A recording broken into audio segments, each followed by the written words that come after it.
Praise the lord. ప్రేమాస్వరూపి, సత్యస్వరూపి, ఆత్మస్వరూపి అయిన త్రియేక దేవుని నామములో మీరందరూ సమృద్ధిగా ఆత్మాభిషేకమును పొందుదురు గాక. ఈ దినపు యేసయ్య జీవపు మాట. అపోస్తలుల కార్యములు 9వ అధ్యాయం 31వ వాక్య భాగం.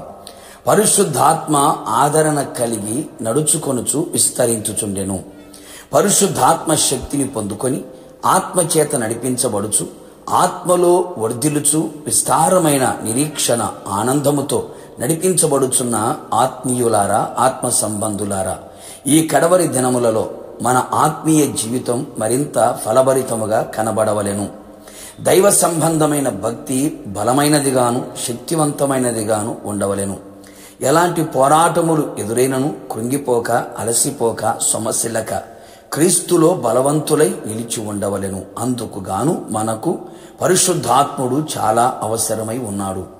మనము సంపూర్ణమైన భక్తి చేయుటకు, ఆయనకిష్టమైన భక్తి చేయుటకు, ఆయన చిత్తానుసారమైన అనుకూలమైన భక్తి చేయుటకు, ప్రీతికరమైన సేవ చేయుటకు ఆత్మ అనుభవాలు, ఆత్మ నియమాలు మనకు కావలెను.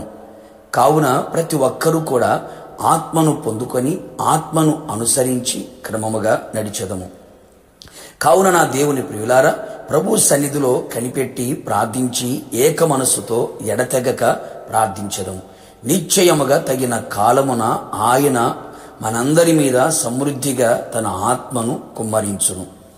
ఆది అపోస్తలుల కాలములో సంఘము క్షేమాభివృద్ధి నందుటకును కట్టబడుటకు ఒక కారణం సంఘములలో పరిశుద్ధాత్మ ఆదరణ కలిగి నడుచుకొనుచు ఉండుటను బట్టియే కదా. అందుచేతనే విస్తరించుచు ఉండెను. మనము కూడా ఒక ఆత్మ సంబంధమైన మందిరముగా కట్టబడినట్లుగాను, అట్టి మందిరములో ఆయనకు అనుకూలమైన ఆత్మ సంబంధమైన బలులు అర్పించబడుచు కట్టబడుచుండెను. ప్రతి కట్టడమును ఆయనలో చక్కగా అమర్చబడి ప్రభువునందు పరిశుద్ధమైన దేవాలయము అగుటకు ఆయనలో మీరు కూడా ఆత్మ మూలముగా దేవునికి నివాస స్థలముగా ఉండుటకు కట్టబడుచున్నారు. మీరు ప్రభువైన క్రీస్తు యేసును అంగీకరించిన విధముగా ఆయన యందు వేరు పారిన వారై ఇంటి వలె, దేవుని ఇంటి వలె కట్టబడుచున్నారు.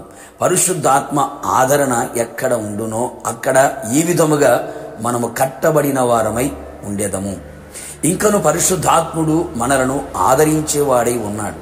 ఆయన ఆదరణ కర్తయై సమస్త పరిస్థితులలో కూడా పరిపూర్ణమైన ఆదరణను మన కలుగు చెయ్యును.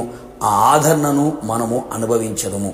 లోకములో ఎక్కడ దొరకనిది, ఇవ్వలేనిది, పొందలేనిది గొప్ప ఆదరణ పరిశుద్ధాత్ముని ద్వారానే మనకు కలుగును. అందుచేతనే పరిశుద్ధాత్మ ఆదరణ కలిగి నడుచుకునేదము. అంతేగాక పరిశుద్ధాత్మ ఆదరణ చేత మనము విస్తరించబడేదము. అవును ప్రియులారా, ఆత్మ ద్వారా మనం అనుభవించే ఆదరణ మన విశ్వాసమును, మన పరిశుద్ధతను, దేవుని ఎడల ప్రేమను, ప్రార్థన యందును, సువార్త యందును, ఆత్మ సంబంధమైన వరములను, ఫలమును, కృపా వరములను, పరిచర్యను సమస్తమును విస్తరింపచేయును. మనమందరము అన్ని విషయములలో పరిశుద్ధాత్మ ద్వారా పరిపూర్ణులమై మహిమగల రాకడలో మహిమగల యేసు ఎదుట మహిమగల సంఘముగా మేఘముల మీద కొనిపోబడి ఆయన ఎదుట నిలిచెదము. యుగయుగములు ప్రభువుతో కూడా సదాకాలము ఉండేదము. ప్రార్థన.